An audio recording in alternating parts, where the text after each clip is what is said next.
Nós sabemos que todas as moedas do mundo vêm se desvalorizando cada dia mais, né? Isso acontece com o real, acontece com o euro, acontece com a libra, acontece com o próprio dólar, né? Isso vem acontecendo nos últimos anos, décadas ou mesmo séculos, né? Você tem aí sempre a diluição da moeda ao longo do tempo, fazendo com que o nosso poder de compra se perca ao longo dos anos. E quando você estuda a história do dinheiro, ou mesmo que você não estude absolutamente nada, a população mesmo está sentindo que tem alguma coisa de errada com o dinheiro, mas a gente não consegue entender muito bem o que está acontecendo.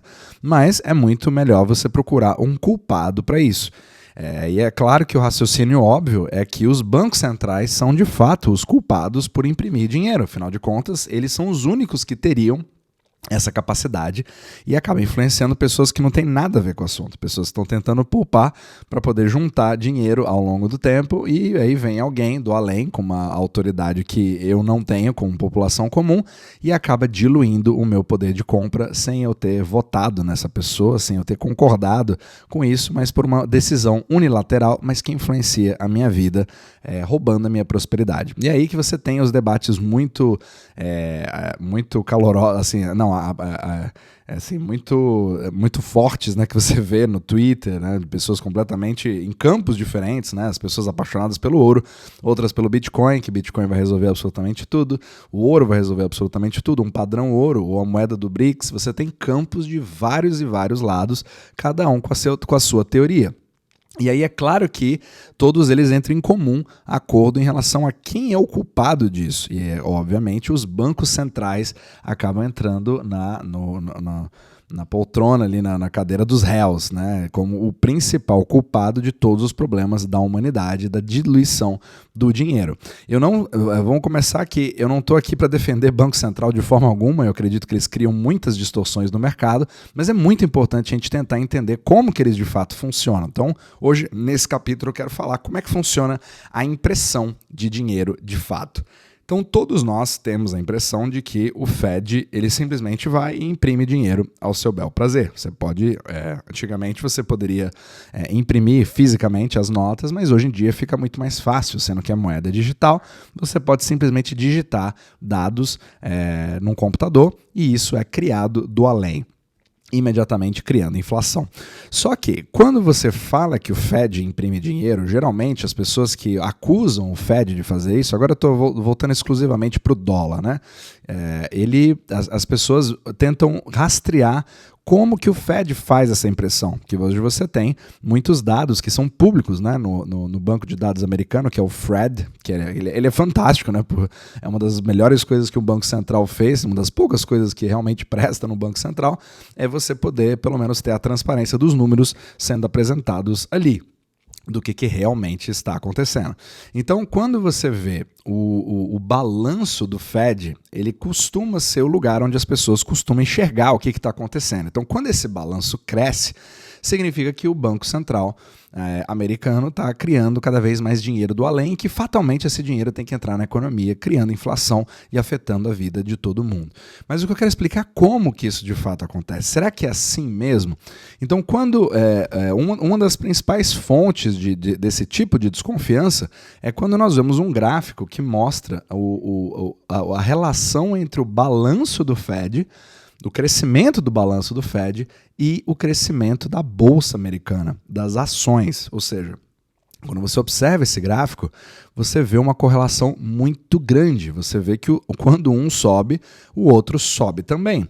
E aí que vem aquela questão, né? O fato de os dois subirem juntos mostra uma correlação, mas não necessariamente uma causalidade. A pergunta é, será que então o crescimento do balanço do Banco Central americano, do Fed, ele de fato significa que essa injeção de dinheiro está indo diretamente para a Bolsa, que você estaria comprando ações com esse dinheiro que não seriam comprados se o Fed não tivesse feito isso, ou seja, criando uma subida completamente artificial do mercado americano? Mas não é bem o que nós vemos. Realmente a correlação não significa causalidade. Então o que acontece? Desde 2008, a regulamentação bancária ela começou a exigir teve várias novas exigências em relação ao que um banco precisa ter para manter a sua solvência, né? Então várias regulamentações ficaram mais pesadas no sentido de uma reserva bancária, né? Que eu acho que a gente chama isso de compulsório no Brasil. Posso estar errado, mas só para... É uma ideia, é um tipo de compulsório, digamos assim. A maior preocupação que você vai ter num sistema bancário é de que você tenha uma quantidade de ativos suficiente para cobrir a parte dos passivos. Então você sempre tem duas colunas, a dos ativos e a dos passivos. E elas sempre têm que estar em equilíbrio. Se você tiver passivos maiores do que os seus ativos, é assim que um banco acaba quebrando. Então, você acaba criando ali uma exigência de que você tenha uma quantidade X de ativos que você possa usar, e um desses ativos que foi criado principalmente depois de 2008 com uma regulamentação é o que a gente chama de Bank Reserves, certo? Isso é como se fosse um token equivalente a cash, como se ele fosse $1, mas não é bem $1, ele é um token equivalente. Então, quando você observa quais são os ativos que um banco precisa ter, obviamente, ele vai ter o cash em si, físico, certo? Que hoje em dia é considerado como uma reserva bancária. Você também tem, obviamente, os nossos amigos bonds, que eu sempre falo nesse podcast, que são considerados como colateral, pristine collateral, o melhor colateral que tem, e também esses bank reserves que são criados pelo Fed, ok? E do outro lado da equação, você tem o que a gente chama de passivo, e esses passivos são o quê? Os depósitos das pessoas. Então é por isso que às vezes as pessoas não entendem, né? Mas se você tem uma conta bancária com R$1.000, esses R$1.000 não existem. Esses R$1.000 são um passivo do banco para com você, caso você queira sacar. Então o banco está te devendo R$1.000. Ou seja, dinheiro é literalmente dívida. Dinheiro em banco é uma dívida que o banco tem para com você. Só que do outro lado você precisa ter os mesmos 1.000 em ativos para poder garantir que, caso você queira sacar, você possa fazer a liquidação dos dois lados. E automaticamente você reduz o seu passivo em 1.000, porque você fez o pagamento, então você acabou extinguindo o passivo, mas para fazer isso você também precisa reduzir o seu ativo. E assim as duas colunas vão ficando sempre em equilíbrio quando o sistema, obviamente, está funcionando muito bem. Então o Fed criou isso como um mecanismo, como se fosse uma massinha para você ir preenchendo nos balanços bancários, para que eles possam se manter vivos. E por isso que esse tipo de Bank Reserve, que é esse ativo, né, que é chamado de Bank Reserve, ele acaba sendo feito de forma aleatória. Não aleatória, mas baseado numa política do Fed. Então o Fed tem total capacidade de imprimir, entre aspas, ou seja, digitar, porque Bank Reserve não é a mesma coisa que uma nota física de dólar, mas ele pode fazer isso ao bel prazer. E aí que vem a grande confusão, que é, na hora que você tem algum problema na economia e o Fed anuncia que ele vai fazer uma intervenção na economia, ele faz um processo que a gente chama de quantitative easing, ok? É um relaxamento quantitativo, digamos assim, que a gente chama de QE, QE, né? Então, quando a gente fala de QE, ele é muito conhecido nos Estados Unidos como QE. O QE é exatamente o que todo mundo acha que é a injeção, é a impressão de dinheiro quando o Fed vai lá e cria dólares do além e injeta na economia. Mas é aí que vem o grande problema e a grande confusão de entender como que um QE de fato funciona. Então, quando todo mundo que defende o ouro, ou o Bitcoin, etc., ataca o Fed nesse momento, às vezes a gente não entende exatamente o que é feito. Será que nós temos uma injeção de nova moeda na economia que vai buscar novos produtos e serviços? Então, quando você vê a operação de QE, ela é feita da seguinte forma: o Fed cria Bank Reserves do nada, certo? Só que o que ele faz? Ele vai fazer essa negociação, ele vai fazer uma transação entre o Fed e bancos americanos, certo? Porque o Fed tem como a sua a jurisdição somente os Estados Unidos. Ele não atua fora, somente nos Estados Unidos. Então ele faz isso especificamente com bancos americanos. O banco americano tem na sua parte do ativo, ele tem bonds, tem também alguns bank reserves e tem também notas físicas, certo? Para compor a parte do ativo. E, obviamente, os seus empréstimos, mas eu não quero entrar nisso porque aí a gente vai complicar muito. O que o Fed acaba fazendo quando ele faz um QE? Ele injeta bank reserves nos bancos. Só que, em troca, o que ele faz? Ele não está simplesmente passando do Fed para os bancos do nada. Em troca, ele está sugando bonds dos bancos. Então, entra bank reserves e sai bonds dos bancos. Então, os bancos entregam bonds para o Fed e o Fed entrega bank reserves para os bancos. Mas por que você vai fazer isso? E existe uma série de motivos, né? Quando você faz isso, você, na verdade, não está fazendo uma injeção, mas você está fazendo uma troca. A mesma quantidade equivalente em bank reserves, digamos seja 1 bilhão de dólares em bank reserves, está sendo trocado por 1 bilhão de dólares em bonds que vão agora para o balanço do Fed. Mas qual que é o motivo? Para que isso existe? Na verdade, se você pensar no Bank Reserves, ele tem dois grandes motivos para existir, né? Não que eu concorde com eles, mas são os dois motivos que são usados hoje no sistema bancário americano. O primeiro deles é que ele serve como uma moeda de troca, um token interbancário e entre bancos e o Fed. Ou seja, se você precisa fazer um balanço ali no final do dia entre bancos e um está devendo X para o outro, eles podem fazer esse settlement, né, que a gente chama, com bank reserves, certo? Porque eles são um token interbancário. E, ao mesmo tempo, você também pode fazer, às vezes, num programa de socorro que você faz na economia americana, porque o bond pode sim variar de valor, eu já falo nesse podcast que ele pode subir ou cair de valor, e o Fed, por exemplo, acabou de fazer um programa emergencial onde ele prometia comprar um título da dívida pública americana, os bonds, no seu valor de face, mesmo que ele valha menos. E como que ele faz essa compra? Usando justamente o Bank Reserve. Então, quando ele faz isso, na verdade, o objetivo é sanar algo que foi criado para você manter o banco na mesma posição e não ficar pior do que aquilo. E não você entregar um dinheiro de graça para o banco para aumentar a capacidade dele de compra. Por quê? Porque em nenhum QE que exista na face da Terra, você compra ações americanas. Não existe fisicamente qualquer possibilidade de você fazer um Bank Reserve comprar uma ação da Apple. Isso não é possível. E, ao mesmo tempo, você não consegue fazer um Bank Reserve cair na minha conta corrente, na sua conta corrente ou de qualquer conta corrente de uma pessoa ou de empresa. Por quê? Porque o Bank Reserve não é dinheiro. O Bank Reserve não é dólar. Ele não pode ser transferido para ninguém. Percebe? Então, essa impressão de Bank Reserve, ela fica represada dentro do sistema bancário. Aí que vem a questão do... Mas espera aí, Renaud, mas quando o Fed faz isso, ele está ajudando os bancos, está ajudando o balanço dos bancos, está mantendo eles vivos e, obviamente, que a partir de agora eles vão começar a emprestar para as pessoas, certo? E aí a gente vai começar a ter um movimento cada vez maior. Ou seja, o Fed está, sim, indiretamente, isso acaba indo para o mercado. Mas você percebe que não é exatamente como a coisa funciona. Então, quando você percebe... E o que prova isso? É o exemplo do Japão. Quem inventou o QE foi o próprio Japão. O Japão faz QE, que na verdade lá se chama de QQE, que ainda tem uma questão, acho que, de qualidade. Eu esqueci exatamente o nome da sigla no Japão, mas lá eles chamam de QQE. Eles fazem isso há mais de 20 anos, já está na 35ª versão e nunca realmente funcionou. O Japão há décadas vem com, entre aspas, impressão de dinheiro, mas que nunca fez eles saírem de um processo deflacionário. Agora que pela primeira vez na história, eles estão dizendo que agora começou a ter um pouquinho de inflação. Então, 30 anos de injeção de ienes, só depois de 30 anos aumentou quase 1% a inflação japonesa. Você percebe como não bate?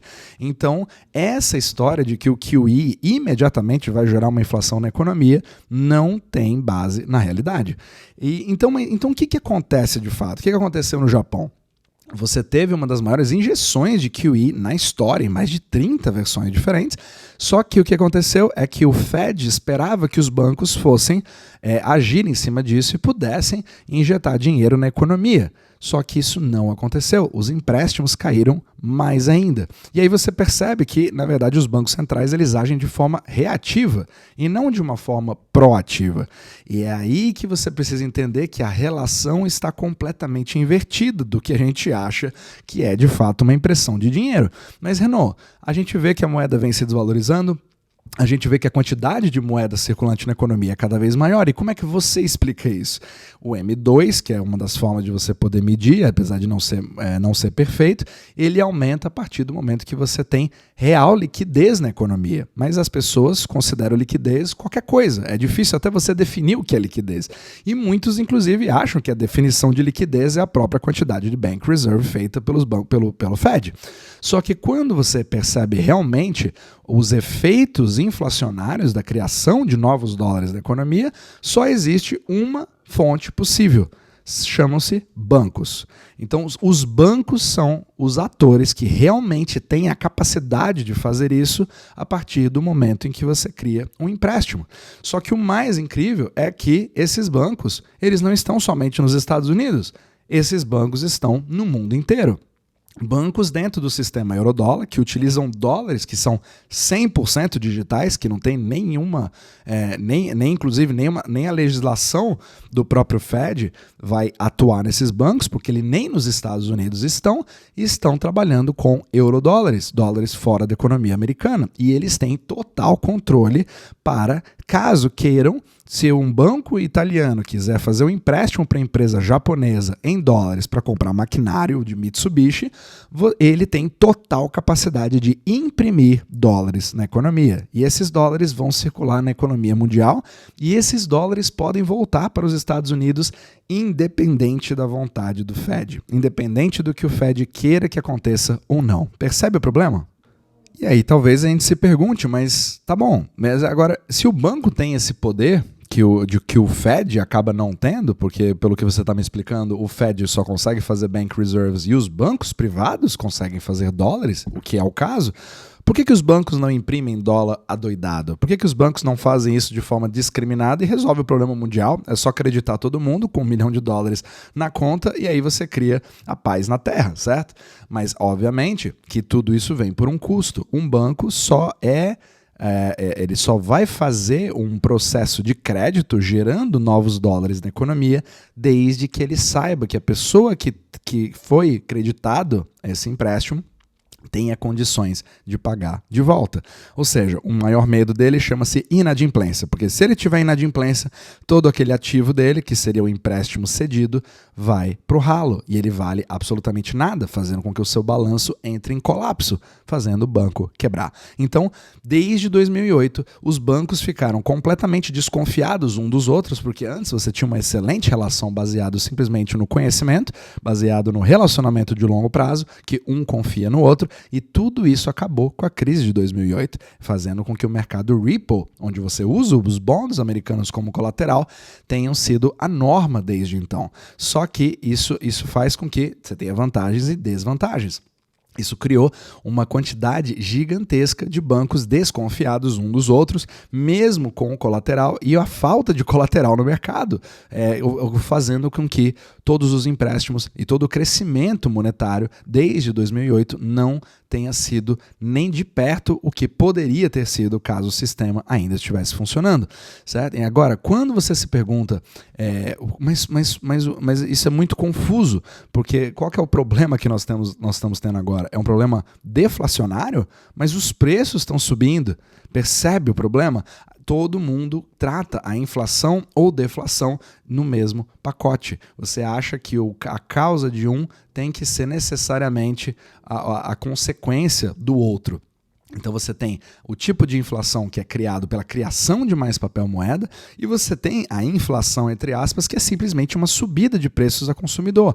Os dois atuam ao mesmo tempo, mas em momentos diferentes ou momentos simultâneos em fatores diferentes. É por isso que a macroeconomia é extremamente confusa e o ser humano ele tenta simplificar o funcionamento das coisas e acaba complicando muito mais o seu entendimento. momento. Então é muito importante que a gente tente entender o que acontece num determinado cenário, para que você perceba os problemas que hoje acontecem, para que aí você tente trazer alguma solução e não simplesmente dizer que os bancos centrais imprimem dinheiro de uma forma descarada ao seu bel prazer.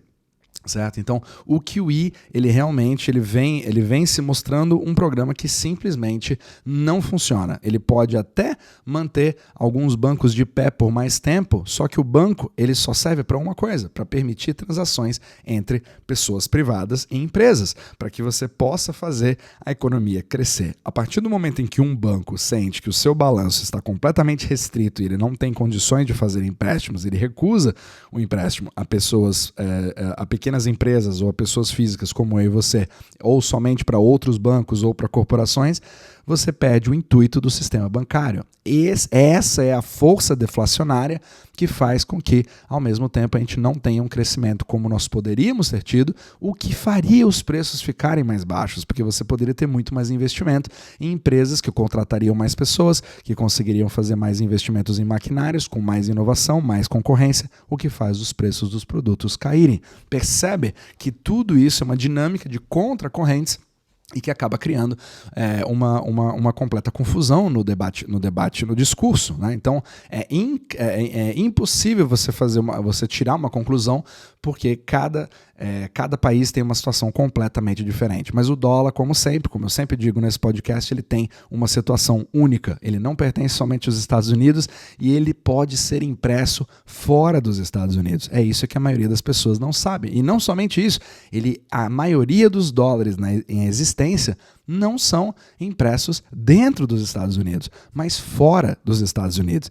E não é o Fed que tem a capacidade de fazer isso. Então, espero que o capítulo de hoje, apesar de ter sido um pouco mais comprido, espero que ele possa pelo menos dar um pouco mais de esclarecimento e, obviamente, que quando você percebe que são os bancos privados que têm essa capacidade, a expansão monetária acaba vindo do seu próprio gerenciamento de risco. Então, como eu percebo o meu risco é o que vai decidir se a inflação vai crescer no mundo ou se ela vai recuar, porque a partir do momento que um banco não empresta e pessoas estão cada vez mais preocupadas com o cenário econômico, elas pretendem pagar as suas dívidas. E na hora de você pagar suas dívidas, você devolve aquele principal mais o juro e você extingue a dívida. Extinguindo a dívida, você cria deflação, você cria destruição de dinheiro eletrônico. E isso cria cada vez mais raridade naquela moeda e nós estamos vivendo exatamente isso no sistema interbancário hoje. Países estão com cada vez mais problemas de obter dólares, fazendo com que o câmbio fique cada vez mais forte. E você vê isso, não é um problema do Brasil, não é um problema da China, não é um problema do Japão, não é um problema da Turquia, é um problema do mundo inteiro. E esse problema, inclusive, para os próprios Estados Unidos, ok? Então, espero que isso tenha podido esclarecer um pouco mais. Eu vou fazer vários outros capítulos sobre esse assunto, porque isso precisa ser destrinchado em detalhes, sendo que é um dos problemas mais complexos do mundo, para que a gente possa realmente entender aqui uma possível solução no futuro.